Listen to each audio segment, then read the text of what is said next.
Subscribe करें और देखें एक दिल दहला देने वाली हॉरर स्टोरी। बिना घबराए बेल आइकॉन प्रेस करना ना भूलें।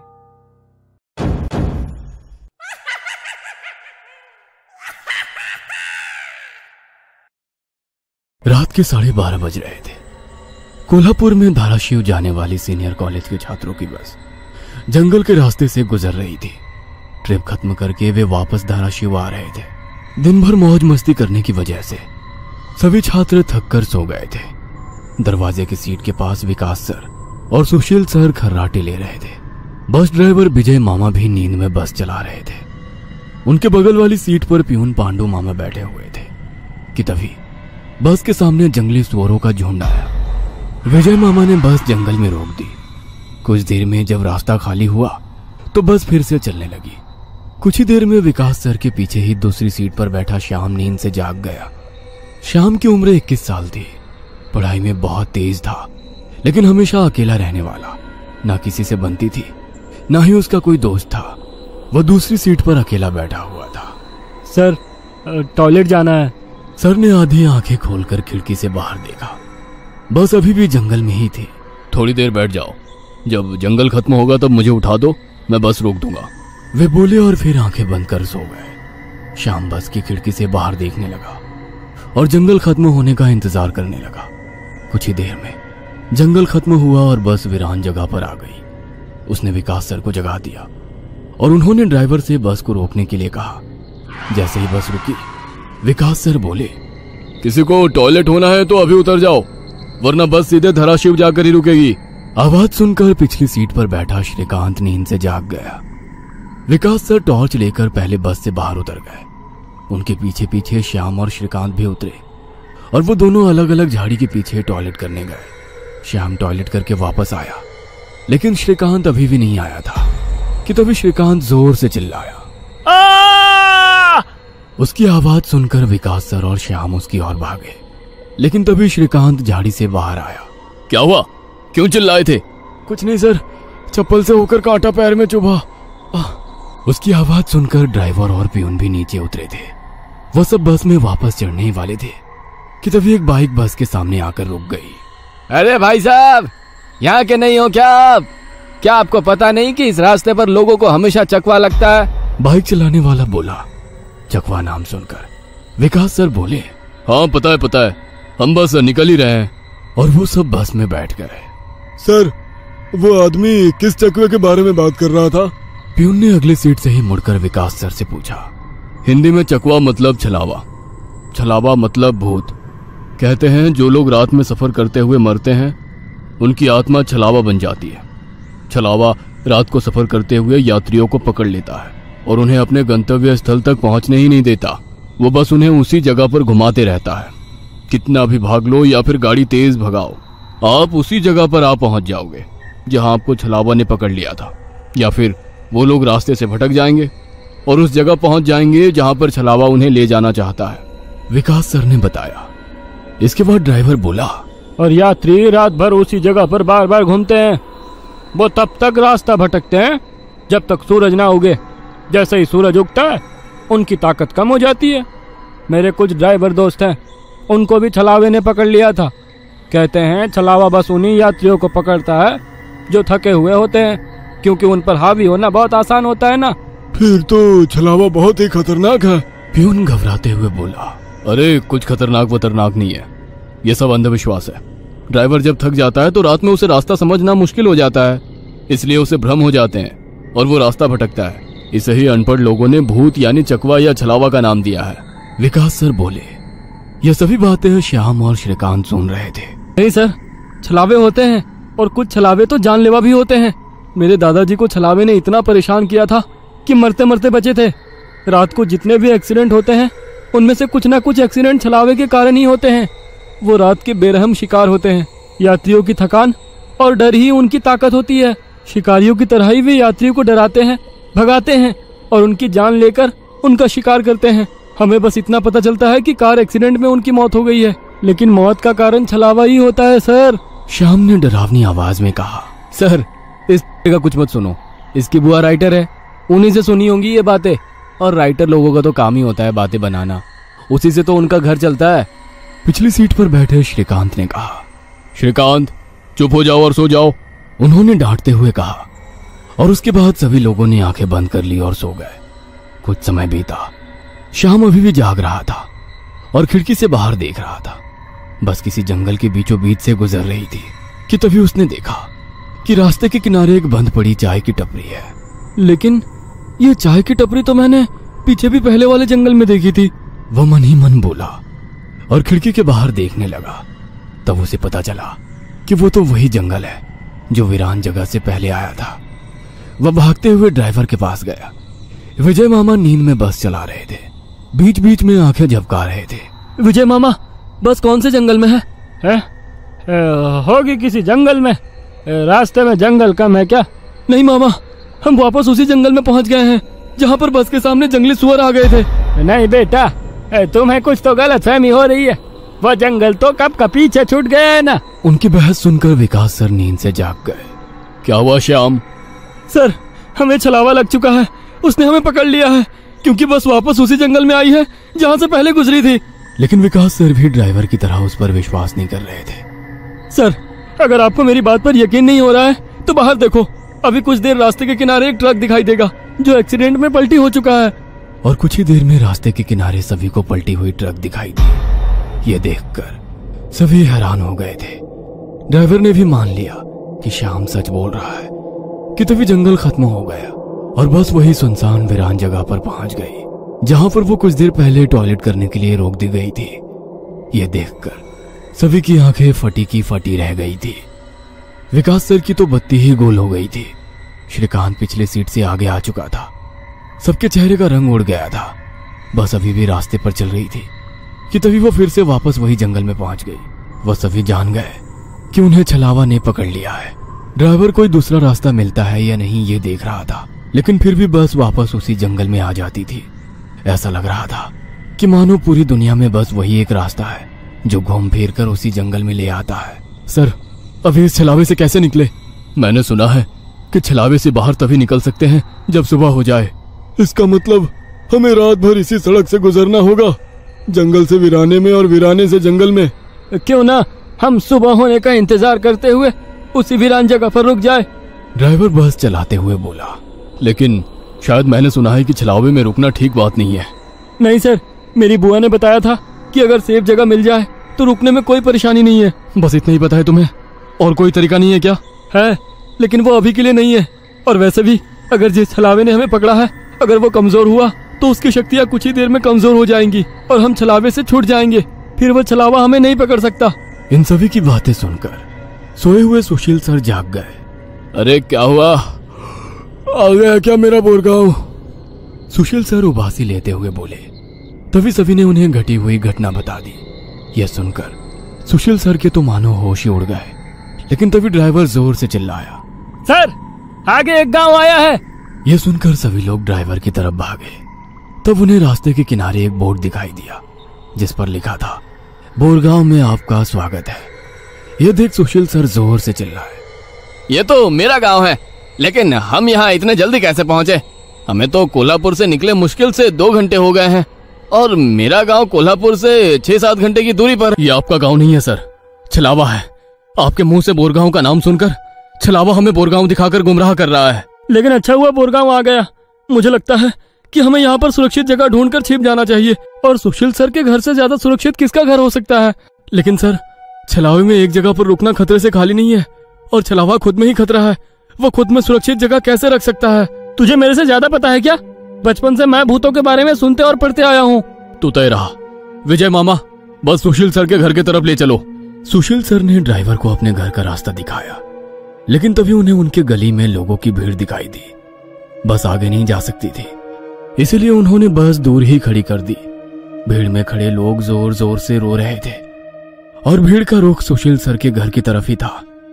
भीड़ के रोने की आवाज सुनकर वे सभी लोग डर गए। सुशील सर बस से उतरे और भीड़ में घुस गए। उनके पीछे पीछे सभी भीड़ में घुस गए। वह सभी भीड़ को चीरते हुए सुशील सर के घर के सामने जा पहुंचे और आगे का नजारा देख उनकी रूह कांप उठी, क्योंकि जमीन पर खून से लथपथ 4 लाशें पड़ी हुई थी और वो लाशें थी सुशील सर के बीवी बच्चे की और उनके माता पिता की, उन सभी की किसी धारदार हथियार से गला काटकर हत्या कर दी गई थी। खुद के परिवार की लाशें देखकर सुशील सर का दिल सहम गया और वो रो पड़े। ये क्या हो गया? किसने मारा उन्हें? उन्होंने रोते हुए एक आंख वाले बूढ़े आदमी से पूछा, आज तुम्हारे बीवी ने चाकू से तुम्हारे बच्चे का और तुम्हारे माता पिता का गला चीरकर उन्हें मार डाला और फिर खुद का गला काट कर खुदकुशी कर ली। क्या? लेकिन क्यों? उसने ऐसा क्यों किया? अरे तुमने ही उसे ऐसा करने पर मजबूर किया होगा, वरना वो तो बहुत ही समझदार और नेक दिल इंसान थी। क्या शादी के इतने सालों बाद भी मैंने उसे कभी रुलाया नहीं है और आप मुझ पर इल्जाम लगा रहे हैं? तुमने ही उसे ऐसा करने पर मजबूर किया है। ये लो चाकू और अपनी जान देकर अपने गुनाह का प्रायश्चित कर लो। वैसे भी तुम अकेले इस दुनिया में जीकर क्या करोगे? खुद की जान दे दो, वरना उनकी आत्मा को कभी शांति नहीं मिलेगी। न जाने सुशील सर को क्या हुआ, वो उस आदमी की बातों में आ गए। ऐसा लग रहा था कि वो उसकी बातों से वश में आ गए थे। उन्होंने वो चाकू अपने हाथ में लिया और रोते हुए बोले, हाँ हाँ, मैं प्रायश्चित करूंगा, मैं अपनी जान दूंगा। वैसे पास खड़े ड्राइवर ने उन्हें रोका। अरे सर, ये आप क्या कर रहे हो? ये सब छलावा है, आपका परिवार नहीं है। आपका परिवार घर पर सुरक्षित है। तभी एक आंख वाला आदमी बोला, तूने अगर एक लफ्ज भी आगे कहा तो तुम्हें पकड़कर गांव के बीचों बीच सूली पे चढ़वा देंगे। यह सुनकर ड्राइवर डर गया और चुप बैठ गया। सुशील सर ने जमीन पर बैठकर चाकू की धार अपने गले पर रखी। सर, ऐसा मत करिए, यह सब कुछ छलावा है, इसके चंगुल में मत फंसिए सर। लेकिन फिर भी सर होश में नहीं आ रहे थे, इसीलिए प्यून ने गुस्से में आकर उनको चांटा मारा। तब जाकर वो होश में आ गए और उन्होंने चाकू नीचे फेंक दिया। ये देख एक आंख वाला आदमी गुस्सा हो गया। भाइयों, इन लोगों को भीड़ से बाहर निकाल दो, इन्हें हम बाद में देखेंगे, पहले इस सुशील के बच्चे को पकड़ लो। ये सुनकर भीड़ में खड़े लोगों ने सभी को भीड़ से बाहर कर दिया। श्रीकांत, विकास सर, प्यून और ड्राइवर भीड़ के अंदर घुसने की कोशिश कर रहे थे, लेकिन अंदर घुस नहीं पा रहे थे। सुशील सर के हाथ पैर बांधकर उन्हें जमीन पर बिठाया गया। सुशील सर अपनी जान की भीख मांग रहे थे। मुझे कोई बचाओ, विकास सर, पांडु मामा, मुझे प्लीज बचाओ, मुझे बचाओ, वो चिल्ला रहे थे कि तभी एक आंख वाले आदमी ने चाकू से सुशील सर का गला काटा और उनका सर धड़ से अलग कर दिया। उसने उनका सर हाथ में पकड़ा और भीड़ के बाहर हवा में फेंक दिया। वो सीधे श्रीकांत और श्याम के सामने आ गिरा। वो दोनों चीखे। तब एक आंख वाला आदमी बोला, भाइयों, इन शहरी लोगों ने सुशील को बचाने की जरूरत की है, उन्हें भी पकड़कर उनका गला काट दो। वैसे भीड़ में खड़े लोग इन सब लोगों की तरफ मुड़े। वो गुस्से से इनकी तरफ देख रहे थे।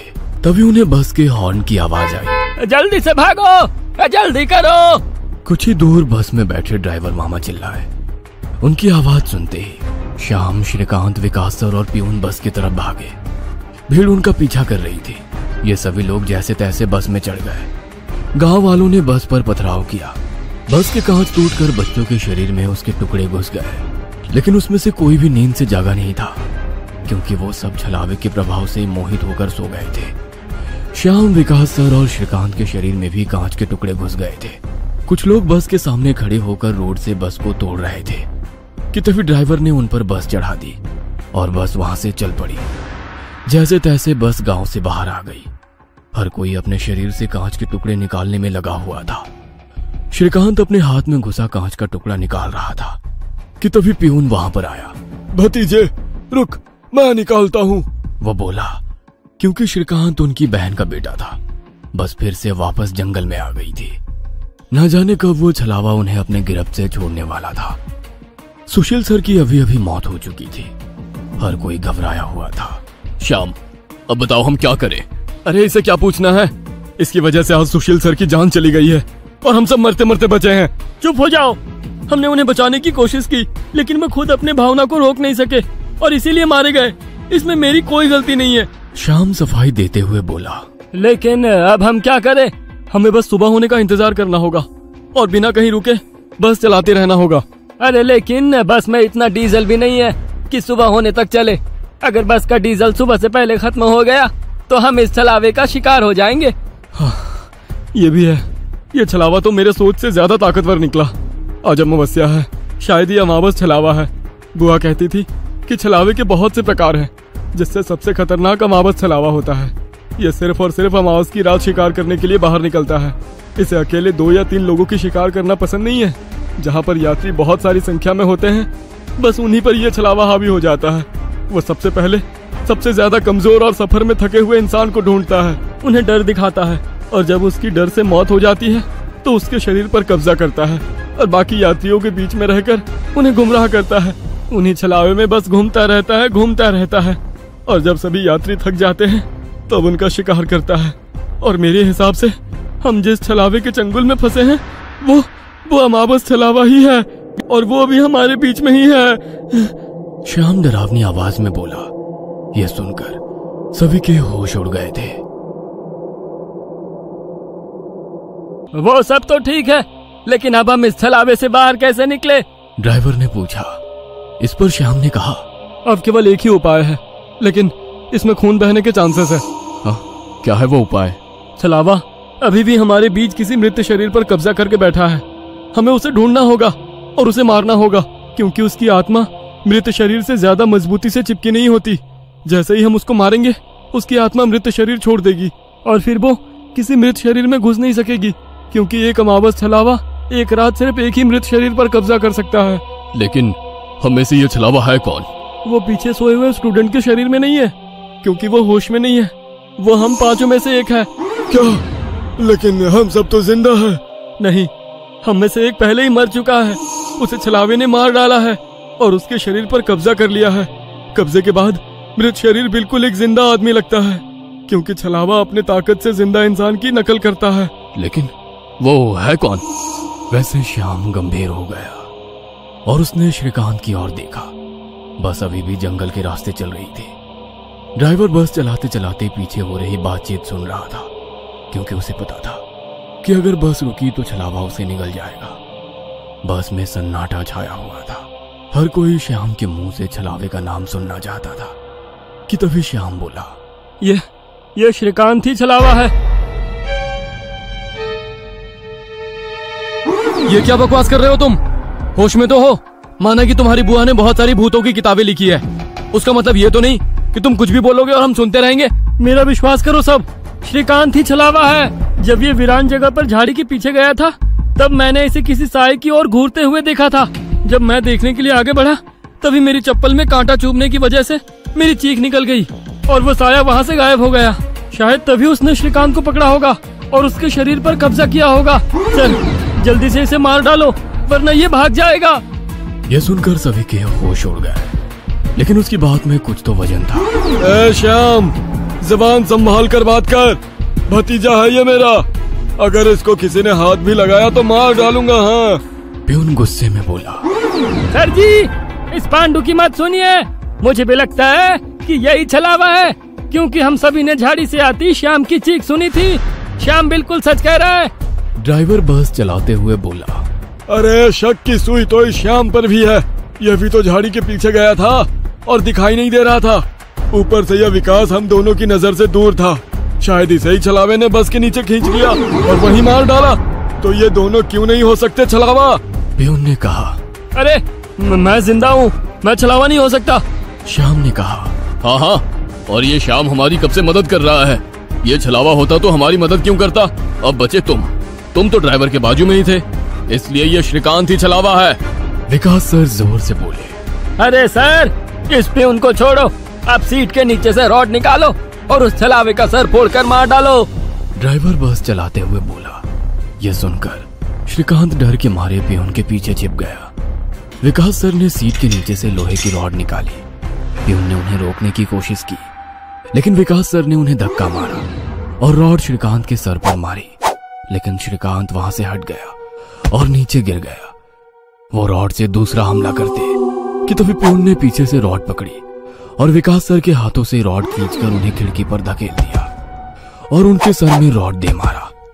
विकास सर हाथों से सिर पकड़कर वहीं तड़पते रह गए। उनके सर से खून निकल रहा था और कुछ ही देर में उन्होंने अपना दम तोड़ दिया। यह देख श्याम चिल्लाया, विजय मामा, जल्दी से पीछे आइए, इन दोनों ने विकास सर को मार डाला। यह सुनकर ड्राइवर ने बस बीच जंगल में रोक दी और वो पीछे भागते हुए आया। उसने पियून के हाथों से रॉड छीना और उसे धक्का दे दिया। तुम नहीं सुनोगे, इसलिए पहले मुझे तुम्हें ही मारना होगा। ड्राइवर गुस्से में पियून से बोला और वो पियून के सर पर रॉड से हमला करता कि इससे पहले ही पियून ने कांच का नुकीला टुकड़ा तोड़कर ड्राइवर के पेट में घोंप दिया। ड्राइवर जोर से चिल्लाया और नीचे गिर गया कि तभी बस के बाहर से भीड़ की आवाज सुनाई देने लगी। रास्ते के बीचों बीच बस लगाई है इन्होंने। कोई तेजी से चलती गाड़ी इस बस से टकराई तो क्या होगा? बाहर निकालो इन लोगों को और सजा दो इन्हें, सजा दो। बस के बाहर से आवाज आई और बस पे पथराव होने लगा। पियून आगे की तरफ भागते हुए गया तो देखा कि 5-6 लोग बस पर पथराव कर रहे हैं। लोग गुस्से से चिल्लाने लगे, बाहर निकलो बुज़दिलो, अंदर क्यों छुप कर बैठे हो? अरे क्या हुआ भाइयों, आप ऐसा क्यों कह रहे हो? पियून चीख चीख कर उनसे पूछ रहा था, लेकिन कोई भी उसकी तरफ ध्यान नहीं दे रहा था। तभी श्याम श्रीकांत से बोला, ये लोग सिर्फ छलावा है, हम जंगल में रुके हुए हैं, इसलिए हम मुसीबत में पड़ चुके हैं। विकास सर और ड्राइवर दोनों मर चुके हैं, फिर भी हम छलावे से बाहर नहीं निकले। इसका मतलब छलावा अभी भी हमारे बीच में है और वो छलावा तुम्हारा मामा है। ये सुनकर श्रीकांत की आंखें फटी की फटी रह गईं। नहीं नहीं, ऐसा नहीं हो सकता। अरे ऐसा ही है श्रीकांत, तुमने देखा कि किस तरह से तुम्हारे मामा ने विकास सर और ड्राइवर की जान ली। वो उन्हें सिर्फ घायल भी तो कर सकता था, लेकिन नहीं, उसने उनकी जान ली। अब तो अपने मामा प्रेम से बाहर आओ श्रीकांत और देखो उस आदमी को, वो तुम्हारा मामा नहीं छलावा है। यह सुनकर श्रीकांत सोच में पड़ गया। श्रीकांत, लोग अभी बस के कांच तोड़कर अंदर आ जाएंगे और हमारी जान ले लेंगे। इससे पहले हमें यहाँ से निकलना होगा। मैं बस को यहाँ से निकालता हूँ और तुम इस छलावे को पीछे बुलाकर इस कांच के टुकड़े से घोंप दो। छलावा मर जाएगा और हमारी जान बच जाएगी। श्याम बोला और ड्राइविंग सीट की तरफ निकल पड़ा। लेकिन तुम्हें ड्राइविंग आती है क्या? अरे मेरे मामा की ट्रैवल एजेंसी है, इसलिए मैं बस पहले ही चलाना जानता हूँ, उसने कहा और ड्राइविंग सीट पर जा बैठा। उसने बस चालू की और बस चलाने लगा। पियून पीछे श्रीकांत के पास जा पहुंचा। श्याम बहुत ही मन लगाकर बस को भगा रहा था कि तभी उसे पियून की चीख सुनाई दी। उसने मिरर में देखा तो पियून गले में हाथ लगा के नीचे गिर गया। श्रीकांत के हाथ में खून से सना कांच का टुकड़ा था। उसने अपने ही मामा को गला काट कर मार डाला था। श्रीकांत श्याम के पास आया। श्याम ने बस रोक दी। मैंने छलावे को मार डाला। ये सुनकर श्याम जोर जोर से हंसने लगा और उसकी आंखें लाल हो गई और वो डरावनी आवाज में बोला, लेकिन छलावा तो मैं हूँ। यह सुनकर श्रीकांत के तो होश उड़ गए। अरे चौंक क्यों रहे हो, मैं ही छलावा हूँ। जंगल में जब बस के आगे सुअरों का झुंड आया था, तभी मैं बस में घुस गया था। मैंने बस में सबसे कमजोर और थका हुआ यात्री चुना। ये श्याम थकान के कारण गहरी नींद में सो गया था। मैंने इसे जगाया और मेरा असली रूप दिखाया। मेरा डरावना रूप देखकर ये उसी वक्त सीने पर हाथ लगाते हुए मर गया। मैंने तुरंत इसके शरीर पर कब्जा कर लिया।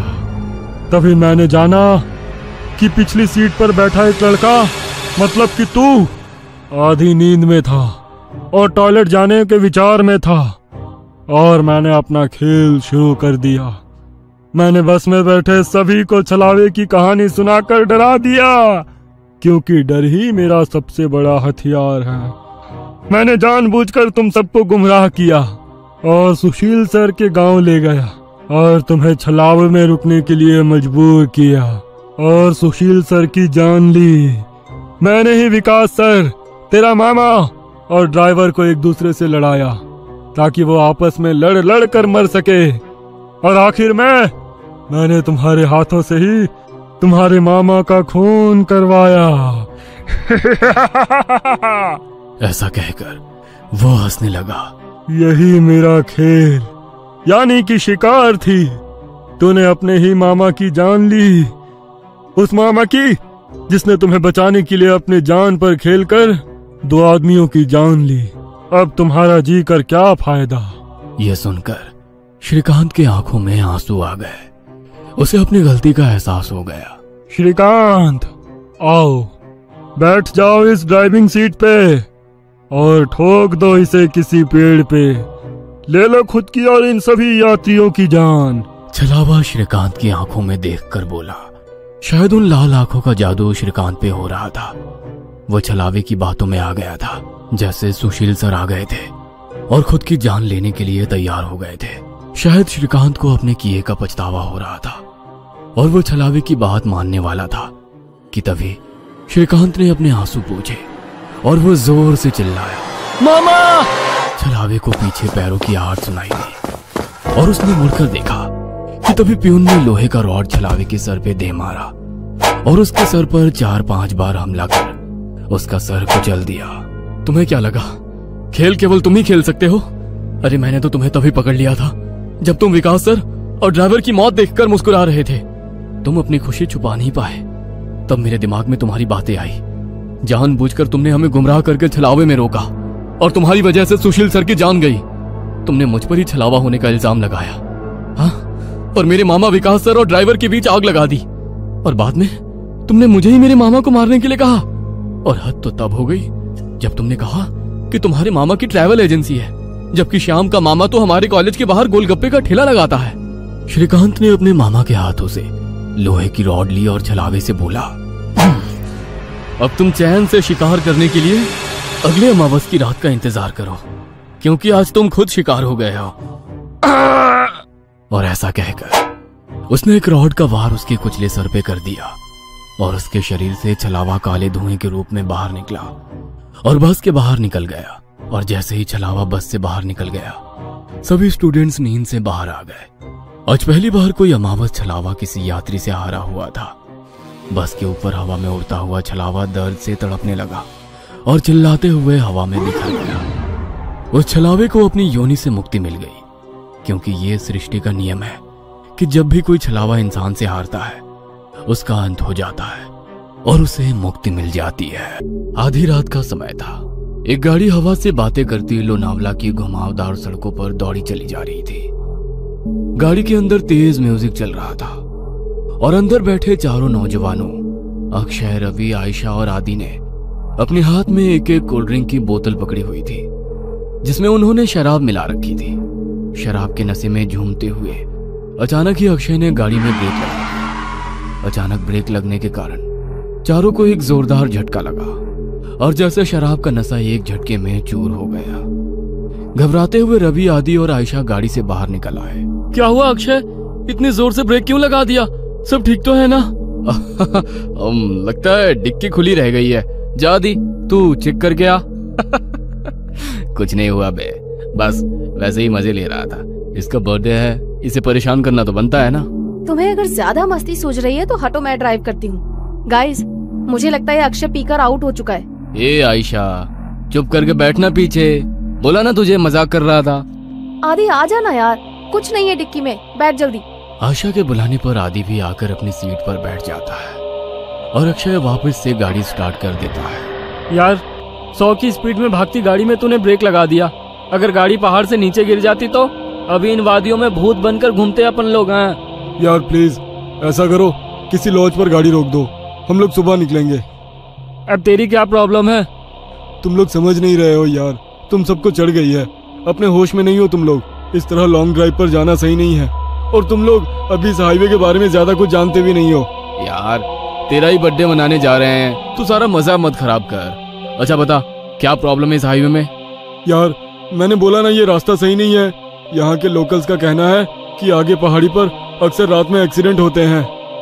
क्या बकवास है ये, एक्सीडेंट किस रोड पर नहीं होते हैं? हाँ, इसमें क्या नई बात है? होते हैं, सब जगह होते हैं, लेकिन यहाँ पर वजह कुछ और होती है। बस तू यू टर्न लो और पीछे चलो। अब तो तूने चैलेंज कर दिया भाई को, अब गाड़ी नहीं रुकने वाली। आदि के लाख रिक्वेस्ट करने पर भी अक्षय ने फिर से गाड़ी का गियर बढ़ाया और एक बार फिर से उनकी गाड़ी हवा से बाहर गई। आदि की बातें भूलकर बाकी के दोस्त भी अंग्रेजी गाने की धुन पर आंख बंद करके थिरक रहे थे, लेकिन आदि अभी भी अक्षय के साथ आगे की सीट पर थोड़ा सिकुड़ा सहमासा बैठा हुआ था। रात का सन्नाटा हर गुजरते पल के साथ गहराता जा रहा था। रात के तकरीबन 2 बज गए थे पीछे की सीट पर बैठे बैठे रवि अब झपकियां लेने लगा था। तभी एक बार फिर से अक्षय ने जोरदार ब्रेक लगा दिया तो गाड़ी जाकर सड़क किनारे लगे पेड़ से जा टकराई। अक्षय, तुम्हारा दिमाग खराब हो गया क्या? ये क्या मजाक लगा रखा है बार बार? अब तुम चुपचाप ड्राइविंग सीट से उतरो, नहीं तो अच्छा नहीं होगा। अरे यार, कोई मजाक नहीं है। मेरी गाड़ी के सामने अभी अभी ना जाने कहां से एक लड़की आ गई थी। अच्छा, तो अब कहाँ गई वो लड़की? मुझे तो यहाँ कोई लड़की नजर नहीं आ रही। मेरा यकीन करो आयशा, गाड़ी के सामने एक लड़की थी। उसे देखकर ही मैंने ब्रेक लगाया तो गाड़ी डिसबैलेंस होकर इस पेड़ से जा टकराई। ट्रस्ट मी, मैं कोई मजाक नहीं कर रहा। रात के 2 बज रहे हैं। इतनी रात को इस सुनसान सड़क पर कोई लड़की क्यों घूमेगी? और अगर तुम्हारी बात मान भी ले कि यहाँ कोई लड़की थी, तो अब वो लड़की कहाँ है? आदि, तुम तो अक्षय के साथ ही बैठे थे ना, तुम्हें कोई लड़की दिखाई दी? मुझे तो कोई लड़की दिखाई नहीं दी। पता नहीं अक्षय क्या कह रहा है। मुझे कुछ समझ में नहीं आ रहा है यार। लड़की अचानक कहाँ गायब हो गई? समझ लो हमारा एक्सीडेंट होते होते बचा है अभी। आदि, आयशा और अक्षय गाड़ी से नीचे उतरकर बातें कर रहे थे और रवि सब कुछ अनसुना करके चैन की नींद सो रहा था। इसे देखो, अभी गाड़ी खाई में गिर जाती तो ये सोते सोते कुंभकर्ण ऊपर पहुंच जाता। इसीलिए बोलती हूँ, लिमिट में पिया करो। हाँ, तू सही कह रही है। शायद मुझे चढ़ गई है। मैं पीछे बैठता हूँ, अब तू ड्राइव कर ले। ना बाबा ना, अब तो मेरी आंखें नींद से भरी हो रही हैं। तू ही चला गाड़ी, लेकिन अब ध्यान से चलाना। अक्षय एक बार फिर से ड्राइविंग सीट पर बैठ गया और आयशा पीछे बैठकर झपकियां लेने लगी। कुछ देर बाद, यार आदि, मुझे ऐसा लग रहा है हम बार बार उसी रास्ते पर आ रहे हैं। सब गोल गोल घूम रहा है यहाँ। वही पेड़, वही पहाड़। मुझे सच में चढ़ गई है क्या यार? तू एक बार लोकेशन चेक करना। भाई, पहाड़ एक जैसे ही होते हैं, इसमें क्या अलग होगा? आदि अपना मोबाइल निकालता है, लेकिन मोबाइल में कोई नेटवर्क ही नहीं आ रहा था। यार, मेरे फोन में नेटवर्क ही नहीं है। तभी अक्षय को गाड़ी की लाइट्स में सामने एक आदिवासी पहनावे वाली लड़की दिखाई देती है। लगता है मुझे फिर से वहम हो रहा है।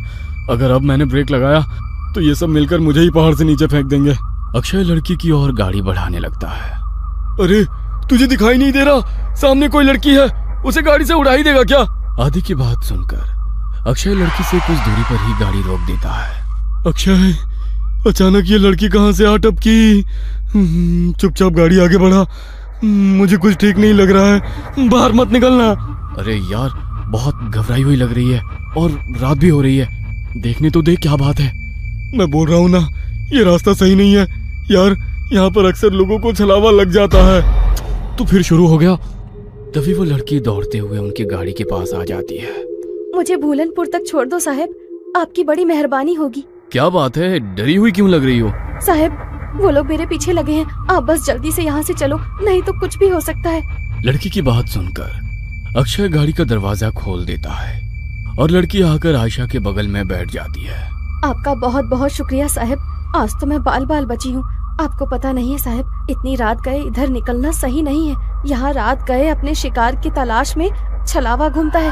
कहते हैं जिसके ऊपर छलावा की नजर पड़ जाए, फिर वो नजर बांध देता है। उसके बाद आप वही देखोगे जो वो आपको दिखाएगा। लेकिन तुम भाग क्यों रही थी? कौन था तुम्हारे पीछे? साहब, मैं छलावा के पकड़ में आ गई थी।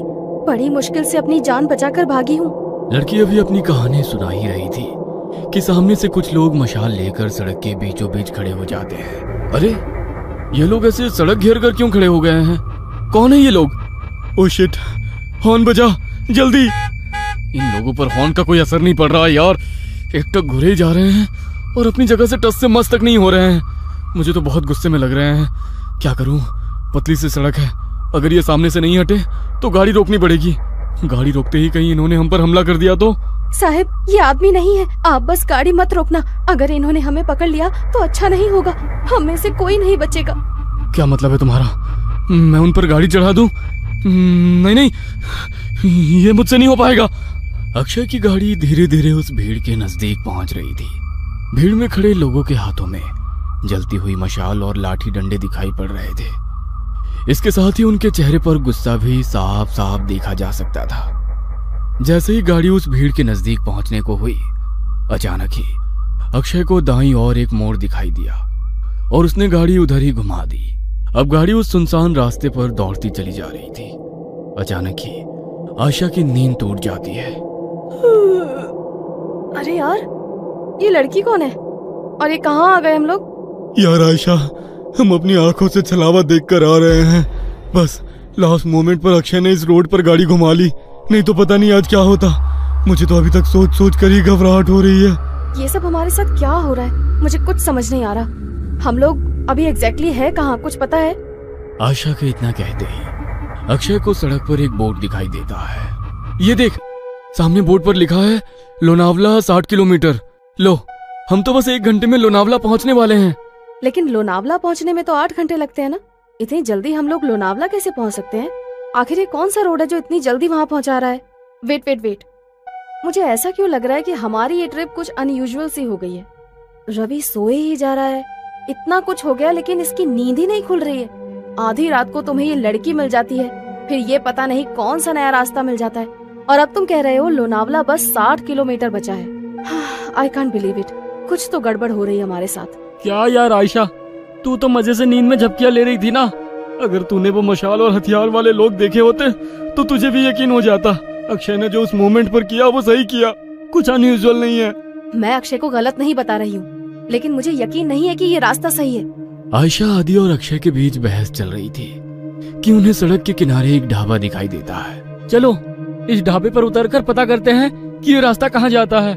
नहीं साहब, मैं गाड़ी से नीचे नहीं उतरूंगी, आप लोग जाइए, मैं यही ठीक हूँ। मुझे बहुत डर लग रहा है। मुझे भी लगता है कि हमें यहाँ पर नहीं उतरना चाहिए। जहाँ तक मुझे पता है इस पहाड़ी रास्ते पर कोई ढाबा नहीं है, फिर ये ढाबा अचानक कहाँ से आ गया? अरे यार चलो ना, तुम लोग हर काम बिगाड़ते क्यों रहते हो? कुछ खाने को मिल जाए तो ले लेंगे, फ्रेश भी हो लेंगे। ये रवि तो उठ ही नहीं रहा है, इसके लिए भी कुछ पैक करा लेंगे।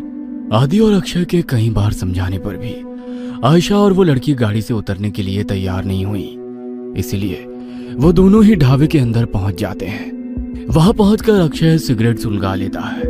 आदि, सिगरेट पिएगा? दूर रख इसे, पहले ही शराब पी रखी है, ऊपर से ये सिगरेट। पागल मत बन अक्षय, तुझे गाड़ी भी चलानी है। अरे वो तो कब की उतर गई भाई। कोई है? अरे भाई कुछ मिलेगा खाने के लिए? अक्षय के कहीं बाहर आवाज लगाने पर एक रहस्यमयी सा दिखने वाला आदमी अंदर से बाहर आता है। कुछ खाने के लिए है? अक्षय की बात सुनकर वह आदमी एक प्लेट में दाल चावल निकालकर उसकी ओर बढ़ा देता है। छी, ये कैसा खाना है? इसमें तो कीड़े रेंग रहे हैं। खाओ चुपचाप, हम भी कई दिनों से भूखे हैं। अब तुम आ गए हो, अब हमारी भूख भी मिट जाएगी। उस आदमी की रहस्यमयी बातें सुनकर अक्षय बहुत घबरा जाता है। अक्षय उस आदमी को धक्का देकर वहां से भागते हुए गाड़ी की तरफ आ जाता है। आदि चल यहाँ से, ये आदमी मुझे कुछ ठीक नहीं लग रहा है, यहाँ रुकना सही नहीं है। कहाँ तक भागोगे? वो तुम तक पहुंच चुका है, छल चुका है तुम्हें, अब तुम में से कोई नहीं बचेगा। इतना कहकर वो आदमी वहां से गायब हो जाता है। अक्षय और आदि हाँफते हुए वापस गाड़ी में आकर बैठ जाते हैं। गाड़ी में बैठ आदि, हम अभी भी छलावे में हैं और उस आदमी ने अभी अभी हमसे कहा कि वो हम तक पहुंचकर हमें छल चुका है। इसका मतलब कहीं ये तो नहीं कि छलावा हम में से ही कोई एक हो? अबे क्या बकवास कर रहा है, क्या नई कहानियां बना रहा है अब तू? अरे तू तो पूरे रास्ते सो रहा था ना, तुझे नहीं पता हमारे साथ क्या क्या हुआ है। तू चुप रह, ये ढाबा भी एक छलावा ही था। कुछ समझ नहीं आ रहा है क्या सच है क्या भ्रम। 1 मिनट रवि, इतनी बार गाड़ी रुकी, इतना शोरगुल हुआ, तेरी नींद कैसे नहीं टूटी? तू रवि ही है ना? कहीं ऐसा तो नहीं कि यही छलावा हो? सोचो गाइस, पूरे रास्ते इसने हमसे कोई बात नहीं की है। ए, तुम लोग पागल हो गए हो क्या? हाँ, मुझे तो लगता है ये लड़की ही छलावा है। आधी रात को सड़कों पर लड़कियां नहीं प्रेत घूमती हैं। मेरी मानो तो इसे पहाड़ से नीचे धकेलकर छुटकारा पाओ इससे, देखना उसके बाद सब सही हो जाएगा। पागल मत बनो, मैं एक इनोसेंट लड़की को ऐसे कुछ भी करने नहीं दूंगा।